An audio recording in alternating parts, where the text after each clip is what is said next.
No animals were harmed in the filming of this. No Emotional one made trauma. Creating a lot of emotional trauma right now. I can tell. Hey man, fuck, let's press record. Should have just left him in Hey the man, mic check, baby. What's up, man? How y'all doing? Make sure my shit is alright. Turn this down a little bit, man. How you doing, dog? Hey, watch baby. I'm drunk. I'm drunk. Drunk? like a kid, What have you been like drinking? anxiously sitting. That ain't sponsoring us and shit. We about to have sponsor money a little bit, so gotta cover this up for real. I fit the description. I'm not a goat, but I fit the description. What's the description? That nigga. Describe yourself. That nigga. Not bad. If he was ever curious. Hey, am I successful enough to talk shit to niggas that said I wasn't gonna be shit yet? I didn't nobody say I wasn't gonna be shit, but I want to make some people. I was about to say, what grade did your teacher say you weren't going to announce anything? No, I was actually a great student. My teacher thought I was shit. Thought so. Yeah, nah. She knew what the fuck was going on with me. I don't think nobody ever in your life told you that you wasn't going to make it. I had a couple professors tell me I wasn't gonna be shit, and I actually appreciate that inspiration. Was you online? No, it's okay. Hey, niggas go through a depressive state of bad relationship and get some bad grades, and niggas say you ain't gonna be shit in life. Look at me now, bitch. Y'all gonna put me on the chapter information in a couple years, niggas. Oh God. I'm gonna be one of the slides. To be honest, I was there during that time, and it wasn't a wild accusation. Hey.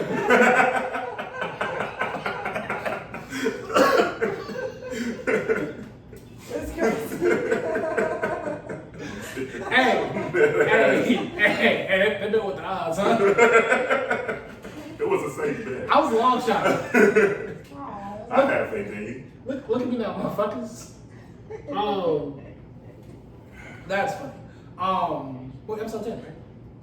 Episode 10. Damn, double digits. Welcome to episode 10 of the Keep It Simple Stupid podcast. I go by the name of Damo.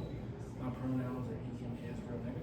And I am joined with Love Money and Little Too Cool. How y'all feeling, man? We took last week off because shit happened. Yeah. Real shit happened. But how y'all feeling? How do you feel though? I'm tired. Okay. Appreciate that. Love? I'm in a good space. I'm in a deep, better space than last week. So. That's a good place to be. Let's get right to it. You don't have to give specifics as to what happened to you, but you had some real like issues that occurred. Everyone's healthy, as I understand to an extent. Yeah, everybody getting better and healthier. Getting better. Beautiful. Now you are a working professional. You we won't say who you work for, but you have a prominent position with a prominent company. Is that safe to say? Not really. I wouldn't say prominent position. All right. I would say a position with a prominent company. Okay, so Okay. Okay, whatever. But if y'all want to make me prominent, y'all got a couple more weeks. All right. But let's talk about when real life happens in your black in the workplace. Talk to me about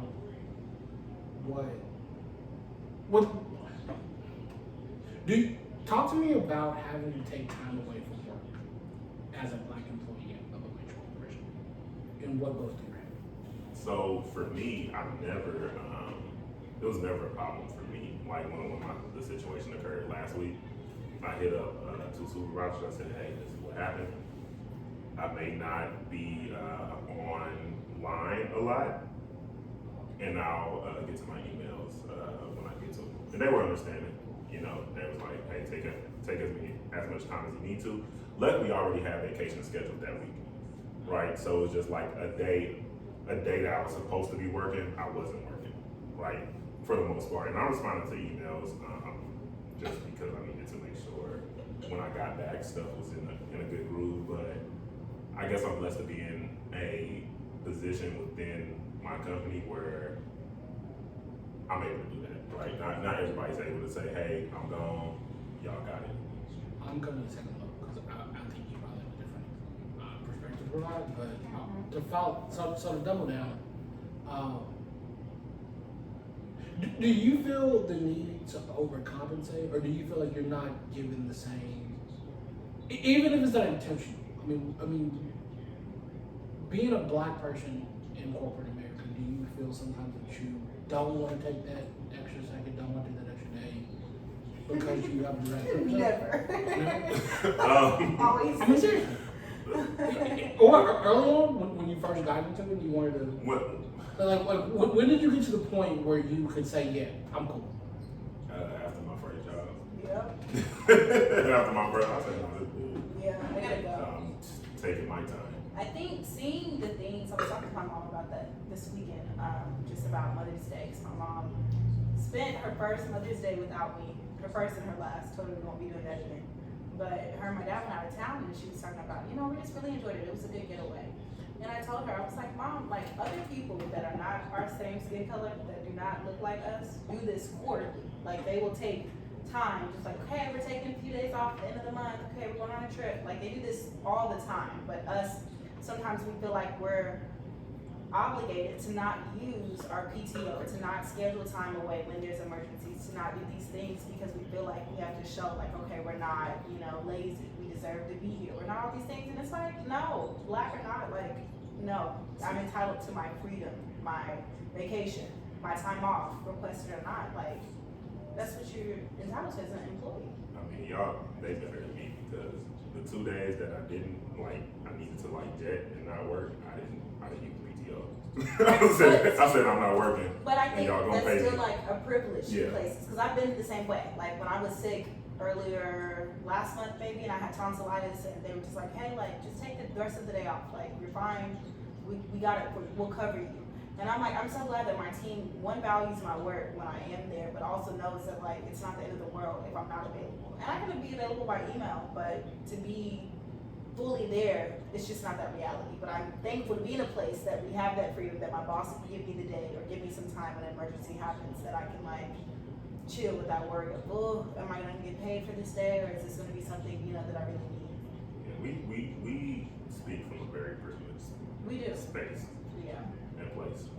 And our companies work together, so a lot of the times I know that them niggas be out all the time. Yeah, so boy, I have an office notice from somebody on my team every single day. Every day. So who am I not to take mine? Right. Well, some more questions. So let's see. Do you feel that you have? Do you feel as if you have to work hard sometimes because of Not one being because, white and being black and being dark? Like you got a triple one. Because I'm on a team with mostly women, I kind of have that freedom to not feel like I have to prove myself in that space. Now I am maybe 20 years younger probably than the next person that's on my team, and that's where I feel like I kind of have to make up for that disconnect. The age gap, the expectation, you're not doing anything today. Like just because we don't have anything on our team meeting doesn't mean that I'm not, doing things, or that I just don't have a life outside of work. I don't want to give my all at 6 a.m. I can wait for 7:38. Like, there's just kind of those age gaps, kind of just those generational things that we're having to work through and kind of be on the same page about, even just about work ethic. It looks completely different for our age. So I don't feel like I have to overcompensate, but I do take the time to kind of better explain or communicate my needs because they look completely different.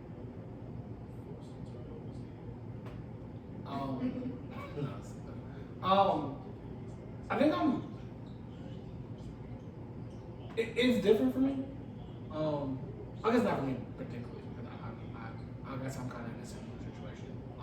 But I see a lot of people who I mentor, even in my relationship, because London's just starting her career. She's a year in now, whereas we're all 4 or 5 in, whatever. Yeah. Ooh, child. We're not entry level. Yeah. Someone's like, how long have you been with the company? I said 5 years. Yeah, I mean, talk to me about when you were entry level, because I'm seeing, for example, like I'm at the point where let's take vacation, and London's not there yet, so she doesn't have. See, she's like you still have to grind a lot when you're at that age. So like do you remember being? I graduated, and I mean there was a lot of mess that happened in between there. Lato knows specifically, but once I got to like actually starting my career out of school, I was around I was just in I guess maybe a graduate program for people like fresh out of school that really took care of us and that really spoiled us and created kind of this entitled mindset of just taking advantage of this corporate world. So that was really how I was introduced to corporate, being able to just finesse and monetize, put to use things that, at my full advantage without worry of consequence or just being able to use it for my best interest. And I don't even wish that I had a different experience. It was great. I learned how to work with different people, the different, settings and all these different things, what I do want and what I don't want. But it kind of creates this false reality of what me, the Black person, thinks that life post-grad looks like versus other people of other, races and backgrounds to be able to kind of carry and thrive in that life. But with you, because you had a very different experience, if I remember that, because you were entering the workforce.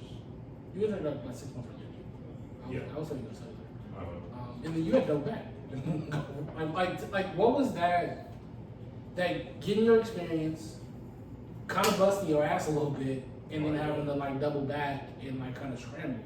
Like did you feel the need to prove yourself? Were you caught up in hustle culture, as they call it? Like what was your experience then? Because I can say I was for sure. I was too. Yeah, I was definitely my first company out of college.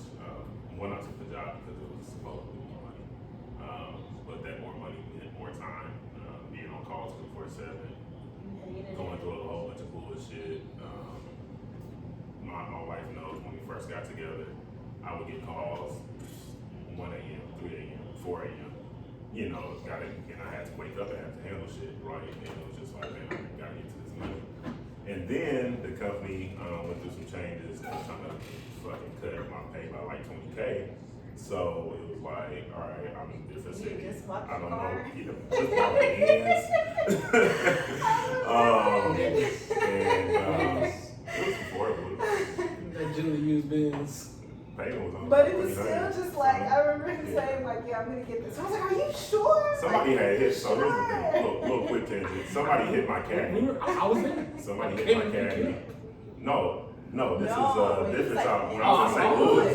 Yeah, when I was in St. Louis, I came outside the gym. This is before I was with Jordan. I came out. My caddy got a big ass dent in it. And I'm like, what the hell? I go to see how much it costs. I said, shit, I might as well get a new car.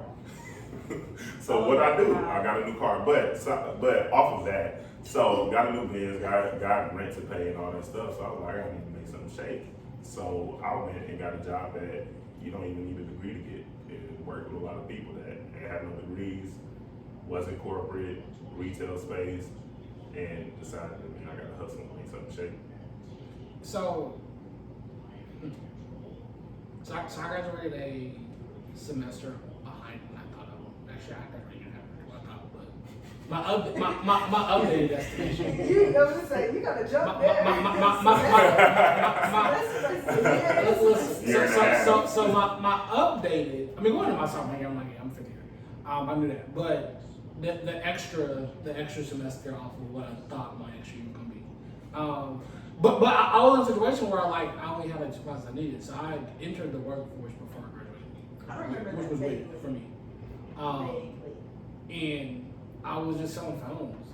I could say it because that company. I was selling phones, sailor. Doing the B2B thing, which was weird because I like sales. Back before it was But I mean, I was like 45, 46, and still in Oklahoma. Like that was. I think we all kind of. Maybe no, I was 750 because I had a good one. I had a nice one. Nice one. Yeah, I had the 750, but I think we all kind of started at Rocky. Yeah, and then I quit because I fucking hated it. After I actually got my degree, I quit. Like I'm a quit. No, let me tell you that. Sure. If I'm gonna do anything, I'll quit a job. Right. I have quit jobs. I've quit 3 jobs. I have quit.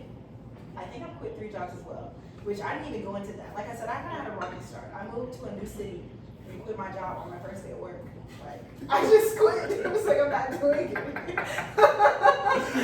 Love called me and said, yeah, man, how was your first day? I quit. Okay. You sure? So, I say that jokingly, but I've been working since I was 14 years old. Yeah. So I've always had my own money. I've always been able to work and provide for myself because I wanted to, not because I had to. And so when I made this move, I really wasn't sold on it, but it kind of goes back to like that hustle culture and that expectation. Okay, you graduate, you're supposed to get a job, you're supposed to do Gotta do this. something big. And I had wanted to kind of Give a figure it start. out, and my parents were like, well, no, if you have this interview, we're just gonna find an apartment like right then and there. And I'm like, God forbid this isn't the job that I want. Like, how many times do you have the first interview, that's the job that you take? You know, I just really wasn't certain on it. And I really wasn't independent enough. I just wasn't independent enough to kind of make those decisions to be like, hey, maybe this isn't what I wanted. Like, why am I under lease for an apartment in April and I haven't even graduated yet? I don't even know if this is the job. Well, Yes. Here's the thing. We don't talk enough about like the graduation transition. Yeah. That Post grad. I remember that second semester senior year career fair because I remember Lato coming back like, yo, I got off from here, and I'm like, I mean, I got into the enterprise. I remember him saying that too, and I had an enterprise gig too. Boy, I had Dell, I had this one, I specifically remember hearing this nigga Lato talking about Dell, and I'm going through my 4th round interview with fucking JP Morgan. I can't get a fucking internship. Yeah, no, But I remember that. I remember my junior year deciding I didn't want to like major or like go into sports after school, and I'm like, we've been in school for 3 years, so like we got to now. Part of the sports program. We have to do it. I mean, I interned, which is why you intern, so you see what you do and don't want to do. But Same here. I mean, you do all of that, and then it's still like, okay, well now I don't really want to do this. But now the time is ticking. You gotta graduate. You don't have enough credits to kind of extend your time to do what you need to do. And my parents were like, okay, it's time. Like, let's make some decisions. You want to move to Atlanta? Cool, let's go. Let's take a job. And I did not. I mean, but my parents know me, so I don't know why they even kind of tried that to see, like, okay, she's gonna do it. See, my mom was the exact opposite. Like, my mom was like, get your degree, like, graduate. Let me see that you graduated, verify that. Not just for us. Which is fair, given my undergrad. But, like, she was very, very for sure. Like, she called me. I remember talking to your mom. And she called my counselor to make sure that I was graduating. Like, my professor. Anyway, that's the point. Email professor and shit. But that's the point. Like, but like, after I got my degree, she was like, okay, well, figure it out, and like, I'll be here to support you. But like, my mom had no. She was like, you want to stay in Stillwater? So you go to London? Cool. If you want to move back to Oklahoma City and like figure out there, you want to go to Dallas, you want to go to Houston, you want to go to Austin, want to go live with your dad in San Antonio, like do whatever you want, but get your degree. And then, which I'll say this, that education in Stillwater, like just being there and like being able to get my money up for one was huge. Being able to, it was almost like pseudo staying at home. Yeah. Because like it was so cheap and I was making like real money. Like I left Stillwater with maybe $15K on makeup. Like and think like the first year out because I didn't spend damn near that money. Like I left with. We was spending money. Like, yeah, I wasn't still at home. Like I was traveling. I was in Stillwater. But that's why was kicking it. And like it let me. I wasn't traveling. It let me learn how to like kind of run a household. That was to make money though. How to manage a household. Like it let me kind of do all that stuff, and then it also gave me the flexibility. Like, you know what, I got the money in the bank. I'll let the job and quit. And then I was unemployed for 6 months because I could afford it, and I figured it out from there. And then I found a new job. But I think that a lot of times, especially being black, because like generally a lot of times we're the first and at most second generation of people to have to go through this. And most of our parents, if they had college degrees, they were commuter students or served in the military and did it. They got it like at 30 from working. Like they didn't go to college at 18, graduate at 22, and have to figure out a career there. I agree, and that's hard. Exactly. So I feel like that leads you into this. Hey, I'm black. I'm 22, 23, 24, whatever year you entered the workforce in. And I have to prove myself to corporate America because I was taught that, I'm supposed to go be in the C-suite by the time I'm 30. I'm supposed to make 6 figures. I'm supposed to be all that shit. And you want to prove it to them. That's what's different too, even in this time frame. Like, despite us having different scenarios, things like trying to make bad situations make sense, we always figured it out. Now, I don't know if that's something that, is taught or that's something that you can't overlook because of opportunity or privilege or whatever. But I remember Leto hating his job. Like, I just can't do this. Like, I just know I can't do this. I'm gonna do something else. And he was like, I'm gonna go into this retail space. And I was like, are you sure? Like, you know, pride us first is thought like, okay, well maybe like not, but it's also like, what do I have to lose? Like, I'm already doing what I'm supposed to do. It ain't like I know anybody down You there know, that's gonna walk in the literally. store and be like, this nigga But that was literally working in a retail store. that was us having a And that was a conversation failure, after right? we had just had it months Wait, before okay. when I was doing the same thing because I was like, I quit my job, and he was like, so what are you gonna do next? And I was like, I don't know, I gotta find a job, but I was like, I know I'm gonna find a job in Atlanta because this is my first apartment in my neck. Like, I don't want to ruin my credit because this is it. And I figured it out and did it and loved it, but it took time. And I'm thankful for having community and resources and people that are in similar spaces to talk that through because it would have been so easy. My parents were like, well, just come back home and we'll figure it out. And I was like, no, like, you put me here. No, What? I was just gonna say the one thing that I know that I can do is bet on me. Yeah. Like when I was a freshman, first semester, and I ran out of my meal plan, and I called home, and my mama said, "You better make something shake."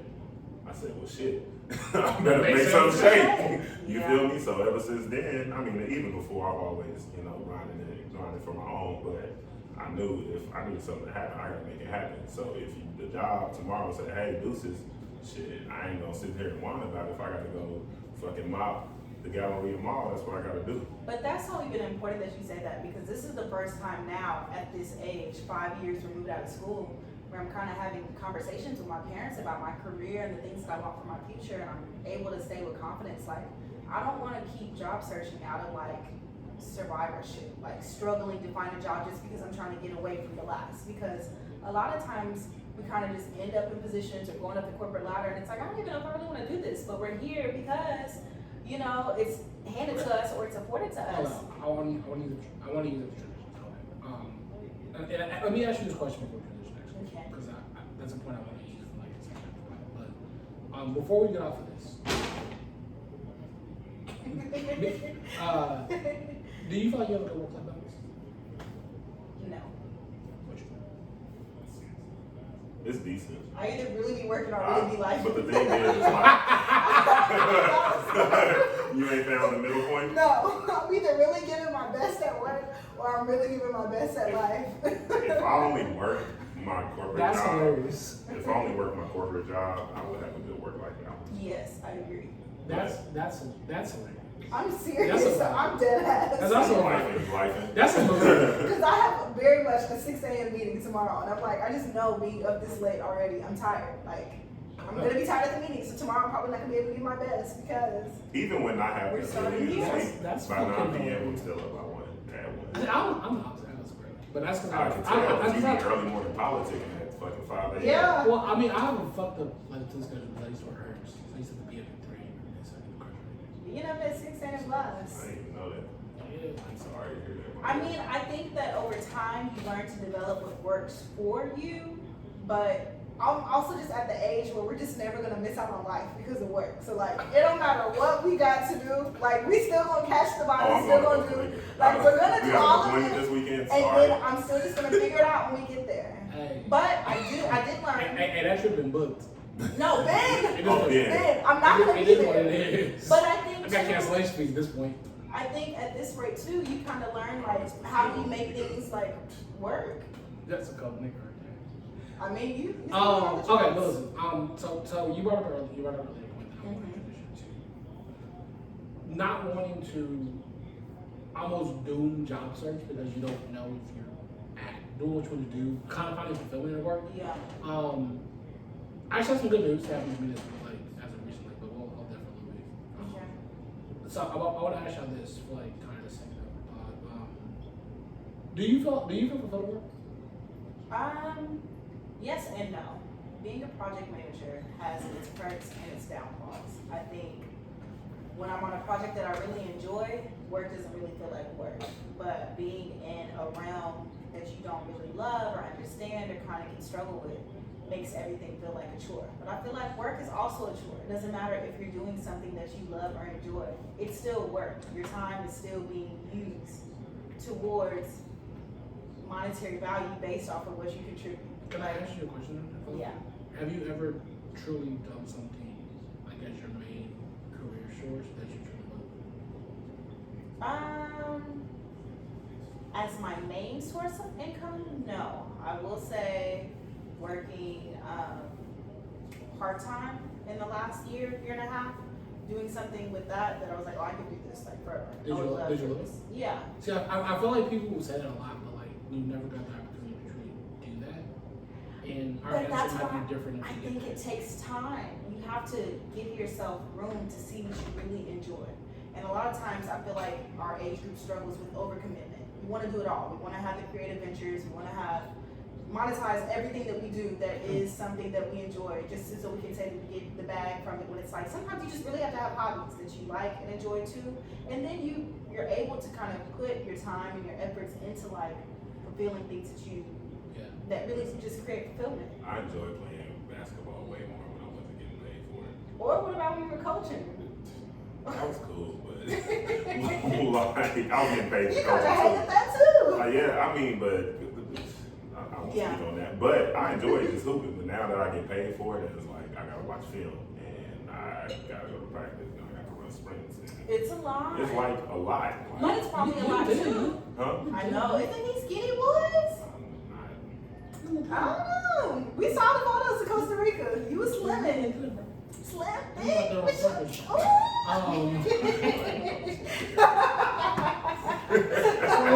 with your cute ass. You call me. No, I think though, kind of like with styling for me, like people was like, why are you not taking new clients? Like I know She calls you a baddie. I'm not having. Tell him. I know that's That's fine. it. Tell him. No, this is the kind of She thing basically calls you a fat. with styling. Crazy. Sometimes I'm like, I kind of just hate it. And you Let her love call you a baby clothes, father. you love fashion, you love all this stuff, but like the actual art of y'all paying me to do this, I'm like, I don't really enjoy it because I've been working 2 to 3 different jobs all day, and I gotta argue with you about what clothes I think you should wear because you're paying me to tell you that. All right, y'all don't want to tell us me something. She got some money. I want to tell my story. Y'all don't worry, you want to hear my story? No, man. So, Y'all remember that? do I have a gun shot? I don't have a gun Not the shot. O. No, I on a very serious note. So y'all know the company I work for. And I recently, I've been up for promotion for last year. And I've been pretty happy. Yes. I've made that pretty much. And So your work peers? yes. Weekly threats to quit. And my peers have done this. As well as my supervisors. Okay. But I was up for some promotions and I didn't get one that I thought I really wanted that I wasn't good at, and it was just like a promotion. But then another one I recently interviewed for, and they basically like made the role for me. That's awesome. And I go through the interview process for it, and I reached my last interview. I'm interviewing with my would-be supervisor. Both of the jobs that I'm interviewing with him, and interview goes interesting. So over the summer, which is kind of why I really want to get into with this podcast episode second half. Over the summer, like every other major corporation, when George Floyd died, my company was very openly in support of Black lives and diversity and DEI and diversity and all that good shit, right? And and they actually reached out to me, and I was one of the people who assisted in writing like the big corporations DEI statement. And I assisted in that. I was one of the 10 people throughout all of the global corporations that I was running, right? And one of the things that I contributed was state your opinion and your perspective fearlessly without fear of backlash. Like diversity has to also include diversity of opinion, diversity of thought, and be willing to like push that back or push that fearlessly without any worry of feedback or losing your job, etc. So fast forward to this year, Black woman employee, interviewing with a white man, and they're asking me my opinions on what I'm interested in. These people know how active I am on social media, how active I am in real life, how active I am in my community, focus on social justice, politics, who I work for outside of my corporation, they know this already. So this man's asking me the question, I'm saying, well, you know what, I don't find inspiration. My why isn't at my job. My why is outside of this. And you know, generally when you're in a corporate interview, you give them concrete connections. You want them to tell the truth. I be telling the truth. Well, some people. That's how we get these. No, I'm not. Well, I'll be lying sometimes. No, I really. No, I don't be saying that. I can't fake it. Look at you. Yeah, I've reached a point where. But that's how we get these votes. We don't We don't be lying. That's the thing. Well, no, I mean, on a serious note, that's really what my conversation was like. Yo, I'm not at a point where I'm gonna lie to you. Like, I tell the truth. Yo, like, what inspires me? Well, me helping my community, right? Helping my people, right? Me doing voter education. Like, I just have a willingness to I'm learn. asking these questions. Willingness to learn. I want to be a servant leader.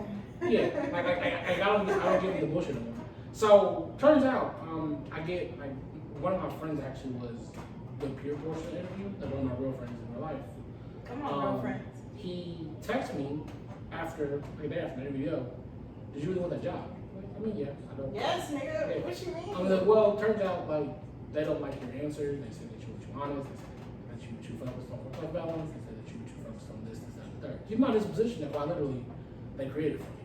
Like me going through the interview process was just a formality because of how corporations work, right? So I'm in here, y'all tell me, y'all asking me these questions, and y'all don't want the real answers. So, and it was like racial undertones, the house is on me. No, okay, cool. So I call my boss, on the cell phone, yo, I'm not gonna work for you. Like I know that y'all still got an offer to me, but I don't want the promotion anymore. I don't want the job that you offered, that you created.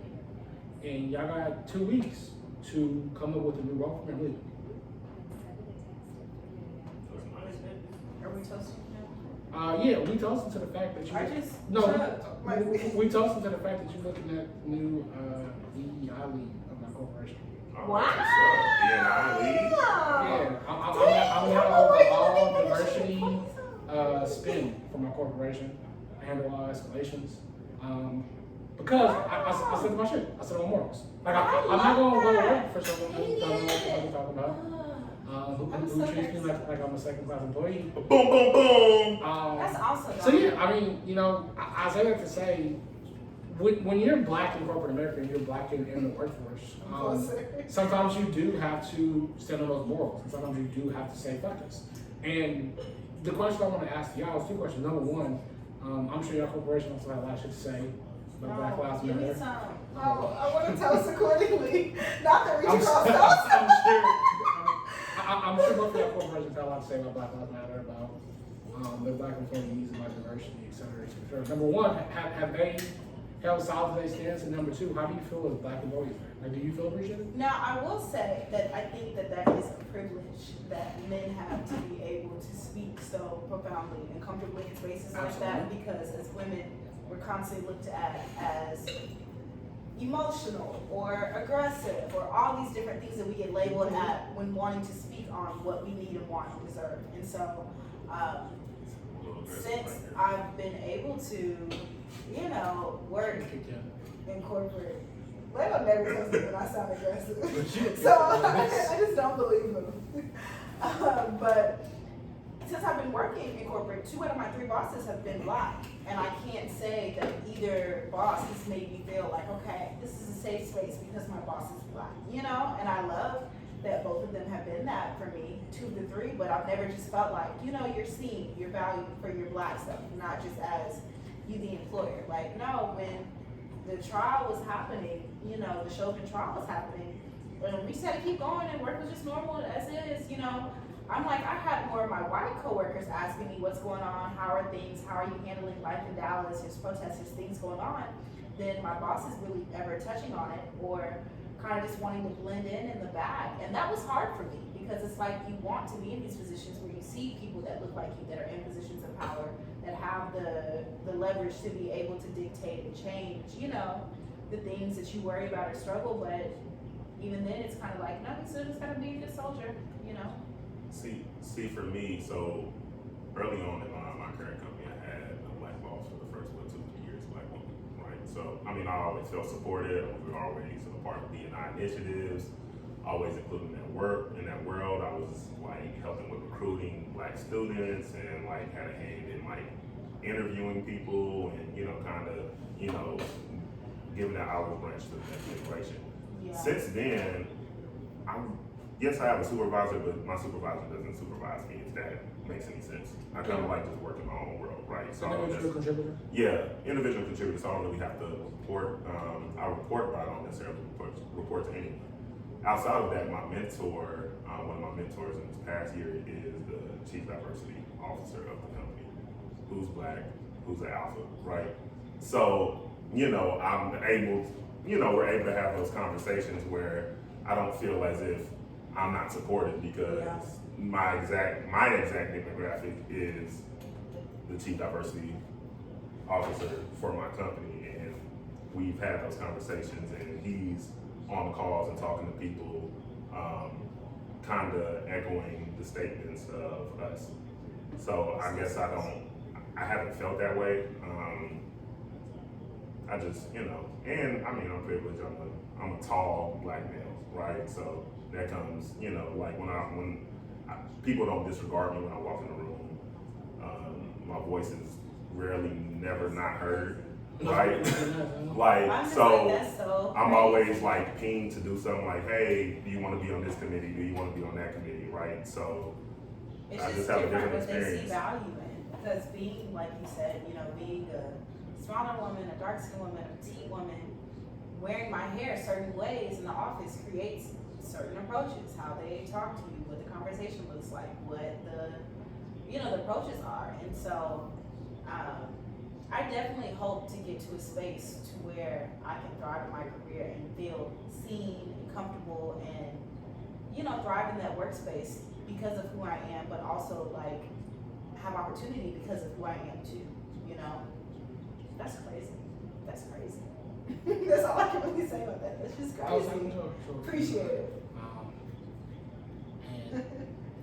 Real quick, let's give another big up to the D&I lead, man. You No, got that's some real, awesome. you got some real That's liquor somewhere in awesome. here. We gotta take some real shots. Oh no. Screen one. I was saying Scream up it afterwards. is crazy. I was saying afterwards. But no, man. Let's just have this whole I appreciate Proud it. of you. But no, I mean, I was talking to a friend of Keith, mine. give me a shot. No, both of y'all talk to somebody and figure it out. Every 2 years. I'm we go back and more review. so over like our partners. Helping who's here. Well, no, it's like I'm making sure we spend our money with Yeah, I like understand. diverse people. I'll be over the contracts and stuff, like making sure we have enough diversity in the contract.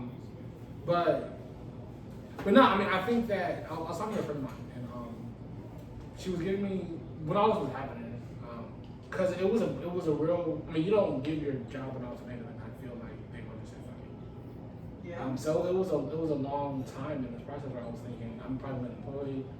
What's going to think about this? Am I ready to do my media thing full time? Can I go work for someone else? It was probably like a week in my life. I thought about moving to DC, and go work on the Hill, which they don't pay health star, which is enough. But what y'all keep dealing with out there. But I was talking to a friend of mine, Don't say it on this couch. and she was just telling me like, yo, bet on yourself for one, and then bet on your leverage. Bet on how, if you're good at your job, you have to be confident in the fact that your job recognizes that. And I guess that's really the encouragement I want to give people. Like, yo, it's really important to bet on you in every like stage, because truth be told, what I'm going to be doing now in this next role is much better than the job I like. What's going? Yeah. That I had to turn down. Supply chain, man. Like even the promotion is better than what that promotion. Yeah. Like I'm in a position where I might be the chief D&I guy of my entire company. One day. That's awesome. And that's just a testament to betting and understanding your value in the situation. I'll also say that I've had like a lot of interest in my with a lot of prominent politicians in certain areas. Okay. Let's talk about it. And in some ways, kind of all of it ends up like coming together, and now I'm in a position where I can, work on kind of both sides of the field. At the same time. At the same damn time. Cue that. But yeah, I mean, it's Work-life balance in a nutshell. Yeah, I mean, but it's a testament to your ability to stay down and to hold on to your morals. And I think when you're black in the workforce, you don't always get to do that.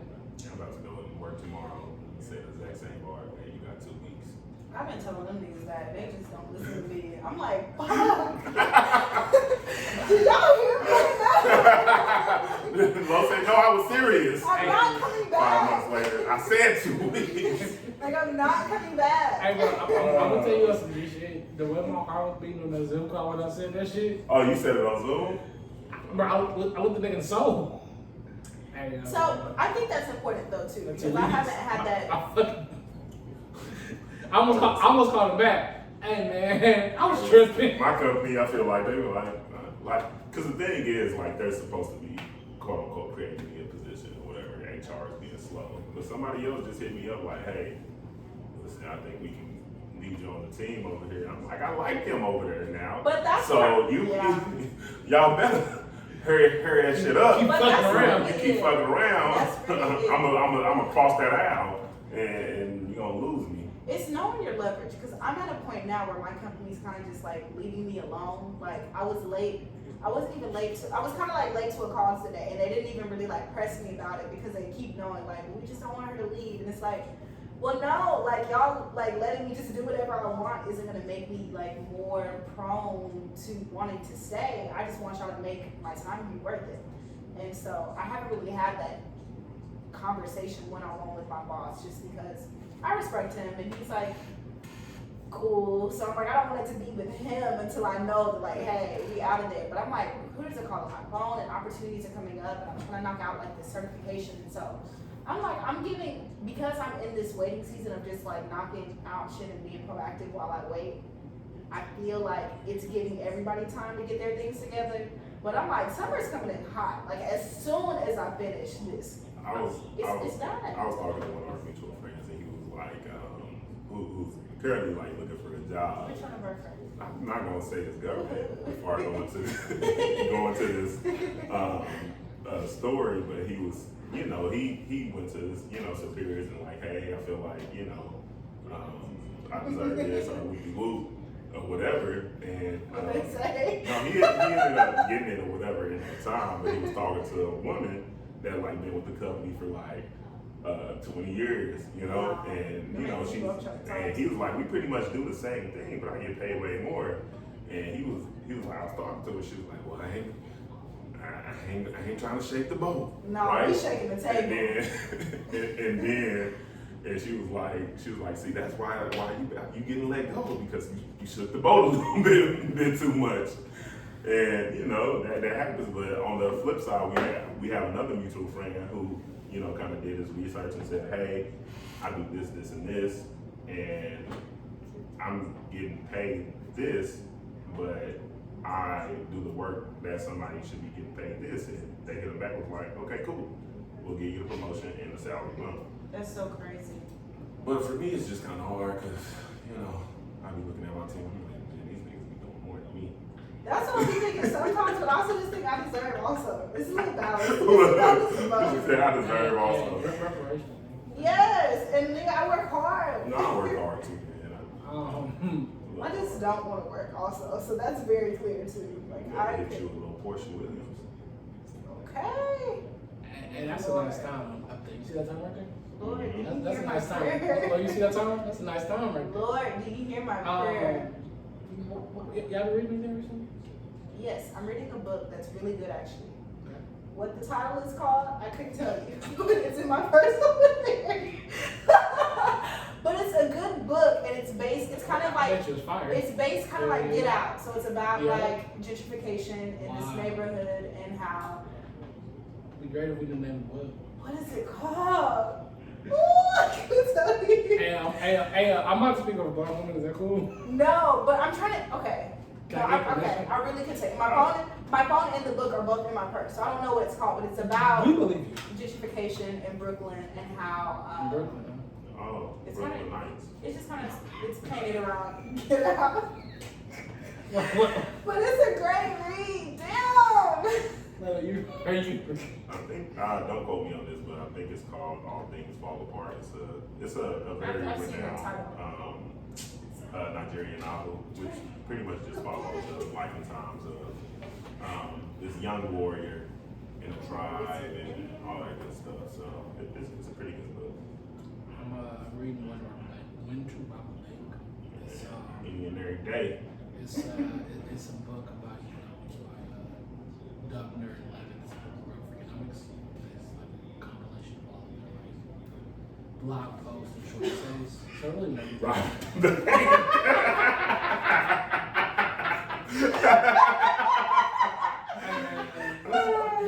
Judy, the book was in there? Oh my god. Okay. The puppy escaped. No, the book wasn't in there.